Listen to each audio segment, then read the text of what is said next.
What's going on, YouTube?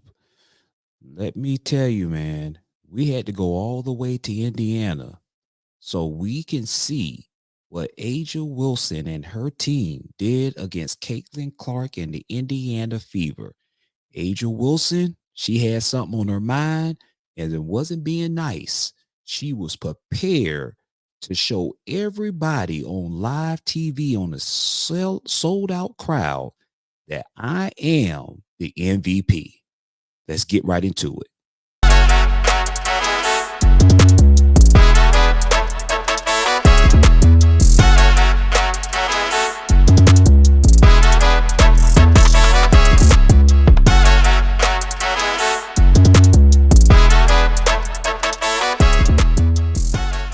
Here we go, y'all, man. So let's go into the post-game interview with Aja Wilson and her teammates sitting right beside her as she talks about this win that her and her team did against the Indiana Fever, Caitlin Clark and the Indiana Fever. Let's get right into it.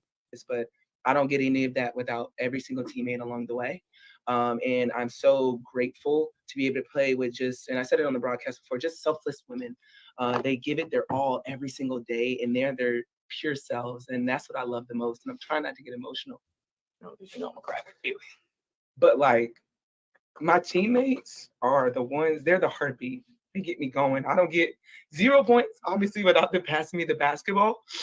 But just the way they show up to work every single day, just ready to play, ready to lock in. Things we go through in our personal lives, we lock in each other every single day. And that's what you see on the court. So the points are great. They're gonna always be there. I'm never gonna stop shooting. But the group that we have in this locker room is something that I'm so genuinely happy to be around. So I'm blessed. I'm super blessed to be able to do what I do with the people that I do, and I credit it all to them. Speaking of them, Alicia, would you talk about the bench production today, and then Aja, if you follow up? 30 points, I think, 0 turnovers for the bench. Yeah, I mean, when you have that's what helps championship teams. When you have depth, when you have people that you can rely on, and we have a bench full of professionals that are ready every single day, that put the work in, that are all stars. I mean, anybody from our bench, have started, can go start anywhere else in this league, and are choosing to come off the bench to be the supporting cast for our starters. And so when you have people like that are ready, especially right now, like that's going to be the separation factor as we get into playoffs. When you can use that depth, because games come really quickly, and having 9-10 people that you can count on that can produce, that's going to be huge. So I'm super proud of my bench mob crew. We showed up, we were ready for today, and I'm proud of the way that we continuously show up and do our job well. AC said it well. All right. Alicia, Aja talks about the teammates, but for y'all to have somebody out there you can get the ball to in buckets just ready to happen, what is it like? So, no, I mean, I've been fortunate enough to be in this league long enough to play alongside some amazing players, some Hall of Fame players. And this one is no different, and that's something that I've always just kind of sat back and marveled at is, I've always been able to be like, well, you don't have so-and-so, well, you don't have Aja Wilson. And it really is, it's such a special time. And just to be able to be here and witness her greatness and the way that she goes about it and does it. My friend came up to me after the game. She was like, listen, everybody talks about Aja, but like seeing her in person, she is unreal. Like she is so good. She never stops. And it's always fun for me because I'm like, I see the hours that she puts in that nobody sees. She's her hardest critic. And, that's something that I'm like, I love playing with, because I know at the end of the day, I'm like, let me find where Aja Wilson is and let her go to work. And that's a luxury. It really is. And that's something that I think needs to be celebrated when you have players of this caliber that are playing now. Appreciate that, because one day she's not going to be here. You know what I mean? She's going to retire and go on and live her life, and people are going to marvel at what she's done. And I'm like, marvel at it now. It's impressive. It's impressive as hell. And what she does on a consistent basis from day one of this season, there was no doubt who the best player in the world was. And she continuously shows up for us, pours into us. Man, and I can't speak highly enough of her. Like, even Roscoe, y'all did y'all's thing with this one. Jose, go ahead. You see, this is what I like about the Las Vegas Aces is that they have a family unit. And that's one thing about sports. Sports will bring you together as a team. And then, you will find yourself, respecting each other. Then you'll find yourself having that camaraderie and loving one another and being there for one another and having each other back. And that's why team sports is so powerful because it teaches you things that you can take and put it into your personal life, handling pressure, knowing how to deal with stressful situations, taking care of your health, your mental health as well. These are the things that I do like and how they come together, and you could just see the unity on this team. Alicia, you talked about Asia's greatness. We can all see it on the court. But what is it about her as a teammate that does not get talked about that makes her so great? I mean, yeah, I'm like, I mean, Asia do cry a everything. lot. She cries a No, I lot. mean, Kelsey said it the other night. She's a phenomenal human being. And again, I've been around a lot of amazing players, and the one thing that sticks out when I look at, I mean, even just like the post players, I guess I played with amazing guards, but when I look at the post players that played alongside, that one piece, that selflessness, like, yes, she's a superstar. Like, don't get it twisted. She is a superstar, but you would never know it being in her presence. She makes you feel welcome. She makes you feel seen and heard. And now I'm gonna start crying. I tell you what, man, that's great to see when you have teammates that like each other like that. That's great to see. But right here, let's go to Caitlin Clark in her post game to see what she had to say in their loss against the Las Vegas Aces. This performance and I guess pick up and try to get back at it to Friday. Yeah, obviously a tough night shooting the ball. Second half against basketball. One of those nights. Overall, like I didn't feel like I played bad. I felt as a group we really struggled to make shots that we had been making really since the start of the second half. And sometimes that's basketball. I mean, they're a great defensive team. You know, they're going to be physical with me. They're strong. So that can kind of wear you down through the process of a game. I mean, obviously, I played 37 minutes and I subbed myself out right there in the first quarter for that little break. So probably would have gone all 40 again too. So I think just prepare the best I can going forward.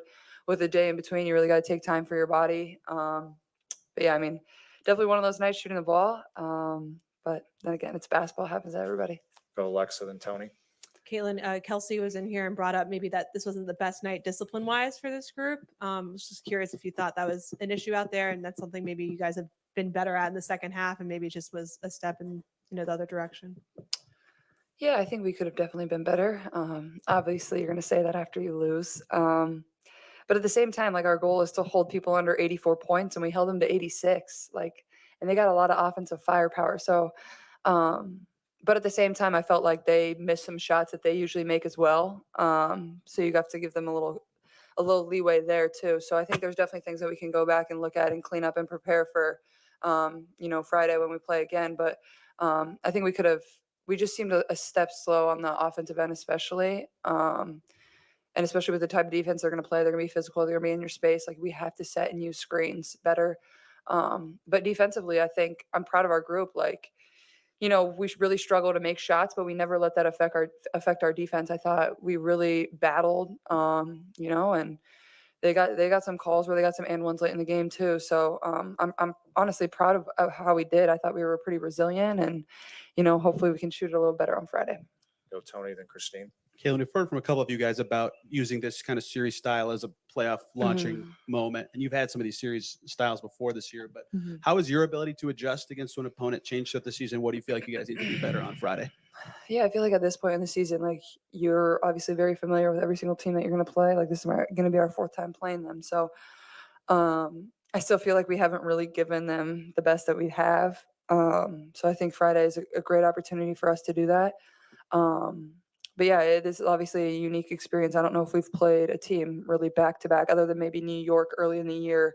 I think we played them right away. We went there, they came back here. So I think it's, one of those ones you got to go back and tweak a few things that didn't work, add a few things that they might not be ready for. But overall, like, just continue to be confident in what we've been able to do since, we really figured out our identity and who we are, and, figure out how to make some bunnies. And I think just continue to be confident. Some nights you're not going to be as good as you were the other night, but you just learn from it and move on. Go, Christine, then Matt. I think, I do like some of her responses. I believe that they struggle in putting the ball in the basket. And when you're playing against the defending champs and you're not able to put the ball in the basket, you have to find a way to get easier baskets. You have to find a way to drive to the basket, maybe, draw fouls or put the pressure on the referees to call a foul so you can get to the free throw line. And they kind of struggled from the free throw line a little bit as well. So right there, when you're struggling from the perimeter and you're not being as aggressive in getting to the basket, and you miss some, Caitlin Clark made some good passes where teammates were not able to make the layups, and they, was not able to catch the ball. Those type of plays can demoralize your team, and it can stunt the growth of the momentum within the game. So there are a plethora of things that I believe it was more so that the Indiana Fevers put some self-afflictions upon themselves, which they was able to get back over the hump to be able to win this game. And give props to the Las Vegas Aces as well, and the MVP candidate, Aja Wilson, for really, putting it to the Indiana Fever. She put the pressure on Indiana Fever. She came with full of energy, and you can tell she was focused, and you can tell she was determined to win this game last night. Caitlin, as the game wore on, you guys were still like 7-9 points. It was almost doable in some way if things had gone, if a 3 had gone or whatever. Could you take us into your mindset of knowing that maybe just 1-3 or one moment, especially with this crowd, right, on a school night, just amazing, that really could turn the tide for you? Yeah, well, I thought the game felt very choppy. Like, it didn't feel like there was any moments where the crowd could get into it, where we could really get into a flow. I'm not sure if that's the way it was officiated, whether it was good calls or bad calls, whatever it was. Like, it just felt like there was a lot of stoppage within the game, and sometimes that's hard to really get your team going in a flow, especially with the style of basketball that we want to play. Like, you really want to get up tempo and continue to play. And then obviously AB gets in foul trouble, and I thought AB honestly played really, really good defense tonight. But I mean, I think overall, like you said, the crowd was really good, and I felt like Listen to what she said. She said that she thought AB played really good defense. I'm gonna tell you something. Aaliyah Boston did play great defense. I believe what Caitlin Clark is even saying or trying to say, and she don't really want to get fined, but the referees made some bad calls. There was a lot of fouls that was called on the Indiana Fever that I feel that the Las Vegas Aces was the aggressor. Kelsey Gray, even Aja Wilson. They're when you're calling fouls that I feel there weren't fouls or it should have been offensive fouls on the Las Vegas Aces, it can stump the momentum of your team. And that's what she's saying by choppy. I think at one point a stretch within that third quarter, they had some momentum going, and then there was some fouls that was called on questionable calls, very questionable calls that really, the Indiana Fever wasn't able to get aggressive enough or ride on that momentum to be able to take the lead in this ball game. like, even though it was 7 points or 8 points, like, all we needed was 1-3 and then another stop and we make a layup and who knows, and then it's a one possession game. But it felt like we just couldn't find the way to get over the hump like we have in the past, whether it was with Minnesota where we got back to one possession or whether it was the Dream where we got back and eventually won the game. But it would be nice to not have to have those prayers where you're fighting to get back within one possession, especially in the fourth quarter. Yes, we're capable of it, but it would be nice to be the team with the lead and trying to defend that on your home court instead. And, that should be our goal going into Friday. Go, Matt. We'll finish up with Chloe. Yeah, Caitlin, you guys get to see Las Vegas again on Friday. I was just curious how much of a challenge it is to deal with Chelsea Gray's physicality on defense, especially when refs are going to, call those offensive fouls on the arms. Yeah, I mean, honestly, Chelsea didn't guard me a ton, maybe a couple times. Jackie was usually the defender that was matched up on me, or when Colson came in.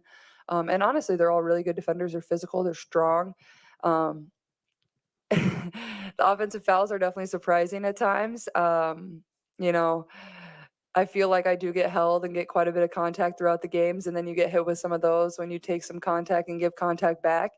Um, it is what it is. I mean, I don't know. I don't know. Like, apparently they see something different, and then we have to use our challenge to try to not let AB have a fifth foul in the third quarter that basically takes her out of the game. We lose a challenge, we lose a timeout, so that's tough as well. But I mean, they're going to be physical. They're going to do it again. It worked. But that's what I should expect at this point. That's kind of what every team does. I think I can use my quickness a little bit better, absorb a little more contact, set up cuts a little bit better. I thought overall I got a little bit tired and wasn't moving as fast tonight. So definitely will be a focus point on Friday. Chloe, last one. Yeah, you mentioned, you weren't able to get into a flow. Did Lexi kind of getting in foul trouble in the first half? And obviously you mentioned AB. Did that just all affect it as well? Yeah, I mean, you never want people in your team getting in foul trouble, but at the same time, like, it's just next man up. You put people in the game, and you just keep moving on. And honestly, I thought we did a pretty. Let me just say this: when AB picked up her fifth foul, which was a bad call by the referees, she did not foul Chelsea Gray. There was even she didn't foul Aja Wilson too, and they called a foul on it because let me tell you this: when you have an aggressive team, like Caitlin Clark was saying, like the Las Vegas Aces, you have to be able to let them play. Let them play more because the Las Vegas Aces were playing very aggressive, and you have to allow the Indiana Fever to match that intensity. But if you're going to let the Las Vegas Aces be the aggressor, and then you're going to call fouls when the Indiana Fever are trying to meet that aggressiveness, then it's one-sided, and then you're like playing against the 8 ball. So it's going to be hard for you to really fight back and fight to compete to win the ball game. good job of that. And you can't fight like the I said, I'm proud referees of our and the group. Like, team at the same we time. battled, like we really did. Like we got some stops on defense. We were pretty resilient in that regard. I thought we rebounded really well as well. I thought Tammy was great on the boards. I thought she was really good on defense. But I think, like I said, you just got to go back and learn from it. I think we can always do a little bit better job of, like, I feel like we're there and we're in good position. It's just like we're not keeping our verticality at times, and they're going to call that anytime, whether you touch them or not. And it's not something you can really go back and review, because if you're not vertical, they're still going to give you the foul. So I think just, we're playing good defense and just continue to play it out through the entire possession. Kelsey talked about the physicality. And there you go. And there you have it, man. Y'all let me know in the comment section. How do you feel about the Las Vegas Aces far as winning this ball game? Aja Wilson leading her team to victory. And let me know how you feel about Caitlin Clark and the Indiana Fever. Do you feel like it was more so them not hitting shots, or do you feel like it was more so the ref making some bad calls, or do you feel like the Las Vegas Aces is really the better team and they can beat the Indiana Fever? They just got their number. Let me know in the comment section, man. See you next time on the next video. Take care.